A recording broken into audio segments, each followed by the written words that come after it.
Bonjour, dans l'actualité de ce vendredi 13 mai, Éric Besson en déplacement chez Sanofi Pasteur. Le ministre chargé de l'Industrie s'est rendu ce matin à Neuville-sur-Saône. Il a visité le nouveau site dédié à la production du futur vaccin contre la dengue.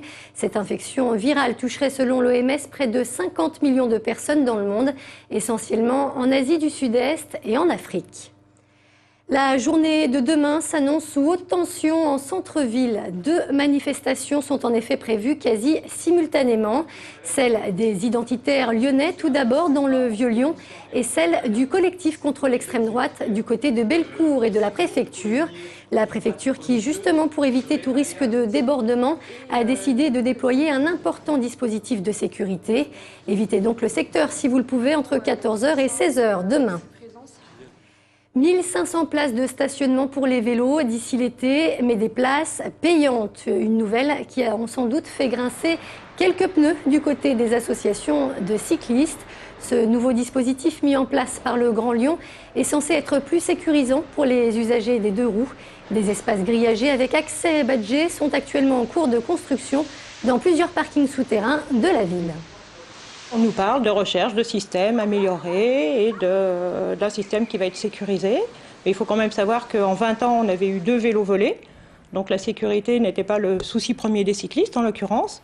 Et par contre, ils trouvaient un réel service à pouvoir stationner gratuitement dans ces différents parkings. J'utilisais souvent les parkings gratuits. Si demain ça change, je pense que je privilégierai soit le vélo, soit en ville simplement. Sans surveillance. C'était déjà surveillé et gratuit avant, pourquoi changer ? Nouveau stade, nouvelle recrue, budget doublé. Pas de doute, le Loup vient de faire son entrée dans la cour des grands. Son accession à l'élite à peine validée. Le club espère aujourd'hui préparer au mieux sa prochaine saison. Top 14, une fin de Loup, c'est le gros plan de la rédaction. Il est signé Émilie Deschamps. On va faire ce qu'il faut pour avoir une équipe qui soit digne du maintien. Et on voit que c'est très, très compliqué. Même quelques minutes après la victoire qui envoyait le Loup dans l'élite du rugby français, Yvan Patey gardait la tête froide. Le président le sait, le plus dur reste à faire. Le club lyonnais a maintenant 2 mois pour construire une équipe fin prête pour le top 14, sportivement mais aussi financièrement. On va être sur un budget aux alentours de 13 millions d'euros. Vous avez à peu près 1,7 million de droits télé. Vous avez 8 millions de sponsoring et 3,5 millions de merchandising et surtout de billetterie.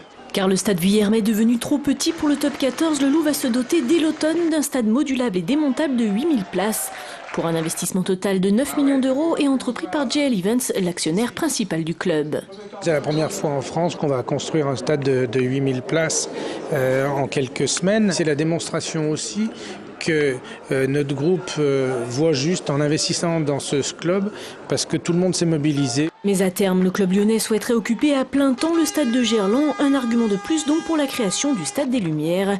Le Loup bénéficiera bien entendu du soutien financier de la ville de Lyon qui aura fort à faire après une saison sportive lyonnaise exceptionnelle avec la montée du Loup, de la Sulle en volley, du LHC en hockey et des basketteuses du LBF. La ville de Lyon et le maire s'est engagé à faire un effort extraordinaire en faveur de tous les clubs lyonnais qui cette année montent et donnent de la ville une image magnifique. Moi je n'ai qu'un problème, c'est que maire de Lyon et donc comme premier supporter, je ne sais plus où je vais devoir donner de la tête et donc je ne vais plus avoir le temps de bosser.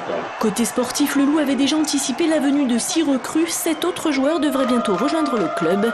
Un quart de l'effectif sera ainsi renouvelé pour assurer au moins le maintien la saison prochaine. Passe-t-on certif d'abord, ce diplôme abandonné depuis quelques années déjà continue de susciter toujours autant de nostalgie chez les plus anciens souvent, mais pas seulement. À Chasselet, une trentaine de personnes âgées de 11 à 74 ans ont en effet décidé de passer ou repasser le certificat d'études. Alors, valider ou recaler? Réponse avec Céline Cléry. De retour sur les bancs de la classe, ces 27 élèves un peu particuliers ont décidé de passer leur certificat d'études. Ils ont entre 10 et 74 ans et sont prêts pour un voyage dans les années 60. Pour certains, il y a comme un air de nostalgie. Marinette a 70 ans, elle a passé son certificat d'études il y a plus de 50 ans, mais n'en a gardé qu'un très lointain souvenir. Je ne me souviens pas beaucoup, je l'ai passé à Limonest, dans l'école primaire Limonest. Je ne peux pas en dire plus, je crois que j'ai dû chanter La Clairefontaine. C'est le souvenir qui m'en est resté le le plus fort. Sinon, tout s'est bien déroulé apparemment, quoi. Si Marinette est venue pour se remémorer son enfance, d'autres sont venus à la découverte. Clémentine n'a que 10 ans, elle s'est inscrite pour connaître l'école d'autrefois. Pour voir comment ça se passait avant, quand ils passaient le certificat d'études, et puis pour m'amuser un peu. Au programme de la journée, une dictée, de l'arithmétique, de l'histoire-géographie et des sciences. Après 4 heures derrière le pupitre, les élèves ont reçu leur certificat d'études et toute la classe a découvert l'histoire du village au musée. Le musée est né d'une donation qui a été faite par des gens d'une grosse collection. Et ensuite, d'autres objets ont été donnés tous les jours. Enfin, de temps en temps, il y en a qui donnent. Et donc, la mairie a mis en place, donné une maison pour ça, s'occuper de ça. Le musée Souvenirs et Traditions de Chasselet a été créé en 1988. Composé sur le thème de la vie familiale et quotidienne du 19e et 20e siècle, il a pour objectif de faire découvrir l'histoire du village. Et c'est la fin de ce journal. Avant de se quitter, je vous rappelle qu'à 18h05, vous pourrez retrouver l'émission Andy Lemac, préparée par Roxane Lasson. À 20h, ce sera Punchak. Arnaud Fora reçoit cette semaine Destronix, un duo électro-rock. Quant à moi, je vous retrouverai avec plaisir dès 17h pour le 3 minutes chrono. Très bon après-midi sur TLM.